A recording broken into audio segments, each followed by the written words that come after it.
आज का जो टॉपिक है ये मेरे दिल के नज़दीक है।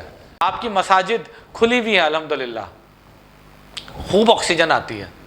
साइंस ये कह रही है कि जो लोग वॉक करते हैं और होल बॉडी एक्सरसाइज करते हैं उनमें हार्ट अटैक का रिस्क कम हो जाता है। दिमाग के अंदर नेचुरली एंडोर्फिन्स रिलीज होते हैं। नमाज के अंदर मैंने साबित कर दिया वॉक भी आ रही है 5 वक्त और होल बॉडी एक्सरसाइज भी आ रही है। लाइफस्टाइल मेडिसिन आपके मसाइल का बेहतरीन। अब किस बच्चे को हम कहेंगे कि ये ऑटिस्टिक चाइल्ड है, अपने गिर्द ग्रीनरी को रखिए, ये सलूशन है। केले के अंदर खास तौर पे जो विटामिन सी और मैग्नीशियम है, लूज टॉक नहीं करनी आपने अपने बच्चे के साथ, प्रोफेशनल टॉक करनी। हम इन चीज़ों को साइंस और मेडिसिन से जोड़ने जा रहे हैं। कामयाबी और खुशी वर्सेस नाकामी और गम। अस्सलाम वालेकुम, मैं professor doctor Asif Ahmed. Lifestyle medicine में आपके साथ डिस्कशन हमारा जारी है। आज का जो टॉपिक है ये मेरे दिल के नज़दीक है, लेकिन ये बड़ा सेंसिटिव भी है और मैं अभी अपनी टीम के साथ डिस्कस कर रहा था कि ये अल्लाह करे कि मैं सही बात आप तक पहुंचा सकूं। गुफ्तगू का टाइटल है लाइफस्टाइल मेडिसिन के हवाले से नमाज के unbelievable health effects as a lifestyle medicine. ये आज का टॉपिक है। नमाज जब आप पढ़ते हैं तो ये नमाज मेडिकली आपको क्या क्या देती है, स्पिरिचुअली तो जो कुछ आप गेन करते हैं ये हम सबको पता है। अल्लाह ताला की रज़ा हासिल होती है, अल्लाह ताला का क़ुर्ब हासिल होता है, ठीक है ना।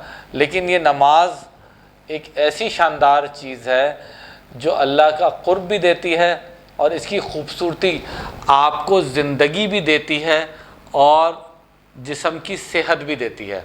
तो ज़िंदगी और जिस्म की सेहत नमाज के हवाले से ये हमारा टॉपिक है आज का लाइफस्टाइल मेडिसिन में। नमाज अगर हम उसको चंद क्राइटेरिया पे एनालाइज करें तो हम सबको पता है, ये बात बचपन से पता है कि आप सल्लल्लाहु अलैहि वसल्लम की अहादीस अल्हम्दुलिल्लाह हम सबके कानों में बचपन से गूंजती हैं, जिसमें आप सल्लल्लाहु अलैहि वसल्लम ने बहुत मर्तबा मुसलमानों को ये ताकीद फरमाई है कि आप नमाज बाजमात अदा करें। तो नमाज, मेरी जो गुफ्तगू है उसमें इन कीवर्ड्स को आप जहन में रखिए। नमाज बाजमात की इस्लाम के अंदर बहुत ज़्यादा ताकीद है। तो जब बाजमात नमाज हम पढ़ने जाते हैं अल्लाह के हुक्म से, तो एक तो यह कि अल्हम्दुलिल्लाह हम सब शहर हो या गांव हो या देहात हो, हर जगह अल्हम्दुलिल्लाह मसाजिद मौजूद हैं। तो और हमारी मसाजिद का एक ही स्टाइल है, एक बड़ा सा एक हॉल होता है और एक बड़ा सा एक ओपन एरिया होता है। और हमारी मसाजिद में अल्हम्दुलिल्लाह जो तर्ज़ तामीर है वो बहुत ज़्यादा हवा की आमदोरफ्त होती है, खिड़कियाँ खुली होती हैं, हवा बहुत ज़्यादा आती है। इस नुक्ते को याद रखिए कि हमारी जो मसाजिद हैं बहुत हवादार होती हैं।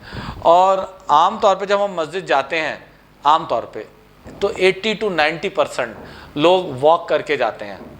वॉक जैसे आप सल्लल्लाहु की एक हदीस से देखें, मैं रिलीजियस स्कॉलर नहीं हूँ, लेकिन आप सल्लल्लाहु ने पसंद फरमाया है कि घर से वज़ू करके निकला जाए और पैदल सफ़र किया जाए।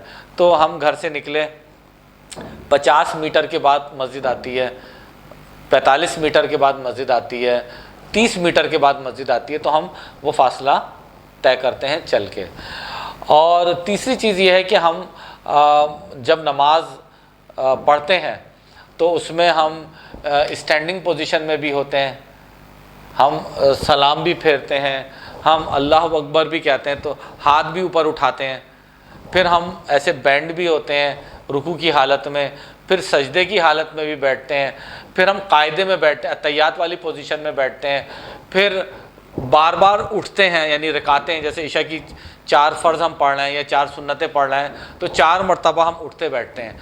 तो अगर आप नमाज का ये पूरा सफ़र इसमें देखें तो मस्जिद एक खुली फ़िज़ा, वहाँ वॉक करके जा रहे हैं और नमाज के अंदर पूरी बॉडी की एक्सरसाइज है।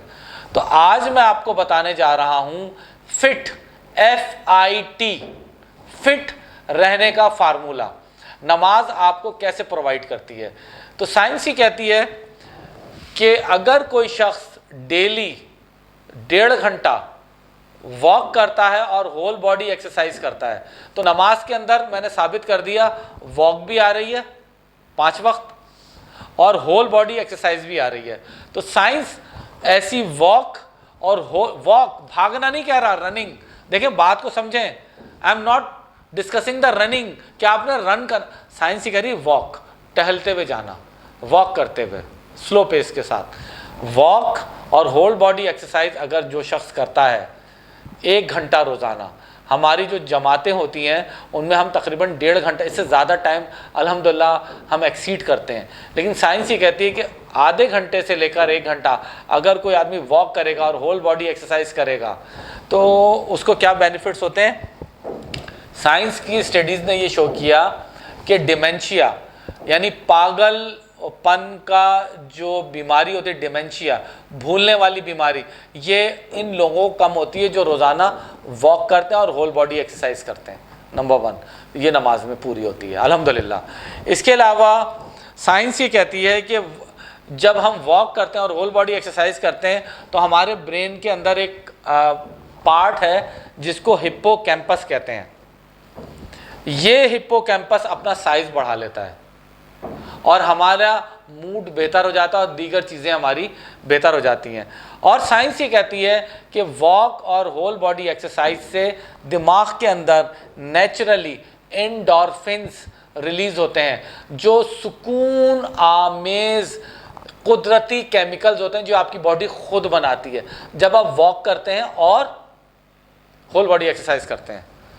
इसके अलावा साइंस ये कहती है कि वॉक और होल बॉडी एक्सरसाइज आपकी आँख की बीनाई को बढ़ाती हैं। जिन लोगों को काला मोतिया होता है या ग्लूकोमा होता है जिसमें इंट्राऑक्यूलर प्रेशर बढ़ जाता है, मेरे ख्याल में ग्लूकोमा को काला मोतिया ही कहते हैं, या काला पानी, सॉरी काला पानी होता है। तो साइंस ही कहती है कि अगर ये लोग वॉक करें और होल बॉडी एक्सरसाइज करें तो इनका इंट्राऑक्यूलर प्रेशर कम हो जाता है। साइंस कह रही है इंट्राऑक्यूलर प्रेशर कम हो जाता है। साइंस ये कह रही है कि जो लोग वॉक करते हैं और होल बॉडी एक्सरसाइज करते हैं उनमें हार्ट अटैक का रिस्क कम हो जाता है। क्यों? क्योंकि डेली वॉक और होल बॉडी एक्सरसाइज उनके कोलेस्ट्रॉल को नीचे लाएगी, उनके ब्लड प्रेशर को नीचे लाएगी, उनके हार्ट रेट को नीचे लाएगी और उनकी कोरोनरी आर्टरी फ्लो को बढ़ाएगी। साइंस कह रही है नमाज इन तमाम चीज़ों को क्वालिफाई करती है अल्हम्दुलिल्लाह।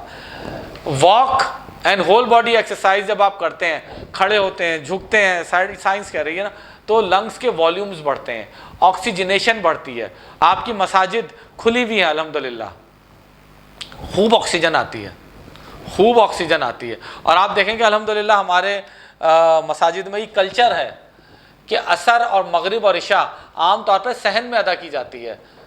ज़ोहर धूप वाली जो होती है वो हॉल में अदा की जाती है, लेकिन असर मगरिब और इशा अक्सर मसाजिद में सहन में होती हैं और वो खुली जगह होती है। Plenty of oxygen is available, ठीक है। ये हार्ट और लंग्स को मतलब दोबारा से रिवाइव कराती है, उनको वो करती है, पावर देती है। इसके अलावा साइंस ये कहती है कि वॉक और होल बॉडी एक्सरसाइज आपके पेनक्रियाज लबलबे को सपोर्ट करती है और जो लोग ये करते हैं उनको डायबिटीज़ का चांस कम हो जाता है, ठीक है। और एक तहकीक करी ड्यूक यूनिवर्सिटी के अंदर, उन्होंने ये किया कि 2 ग्रुप्स में लोगों को तकसीम किया और उन्होंने देखा कि जो लोग वॉक कर रहे थे और होल बॉडी एक्सरसाइज कर रहे थे उनमें 6 टाइम्स डायबिटीज़ का चांस कम रिपोर्ट हुआ। इसके अलावा वॉक और होल बॉडी एक्सरसाइज आपके डाइजेशन को बेहतर करती है, आपके जो न्यूट्रिएंट्स हैं आप तो डाइजेस्टिव आपकी साइकिल बेहतर हो जाती है।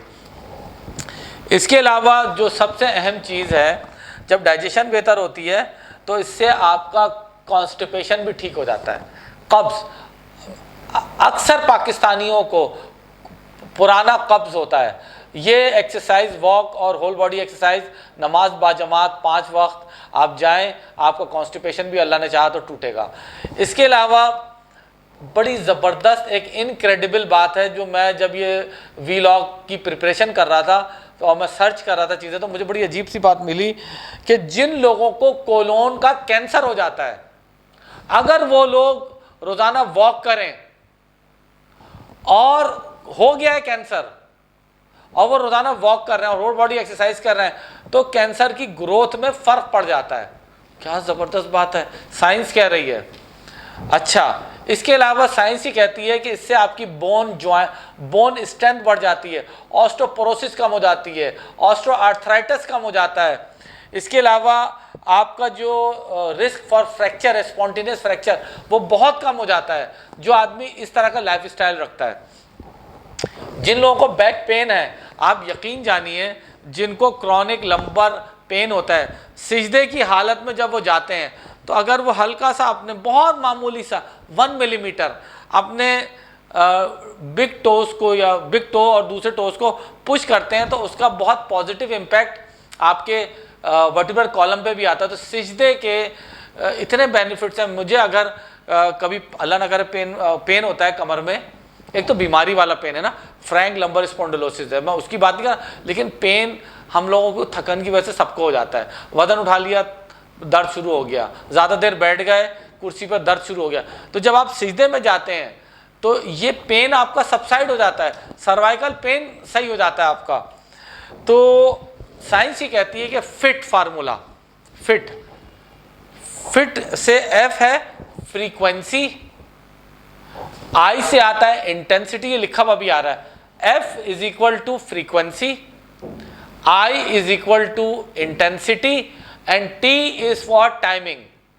अगर आप फिट रहते हैं तो वॉक, ये साइंस का फार्मूला है, साइंस कहती है आप एक अपनी फ्रीक्वेंसी बनाएं वॉक की, उस वॉक की एक इंटेंसिटी बनाएं और उसकी एक टाइमिंग बनाएं।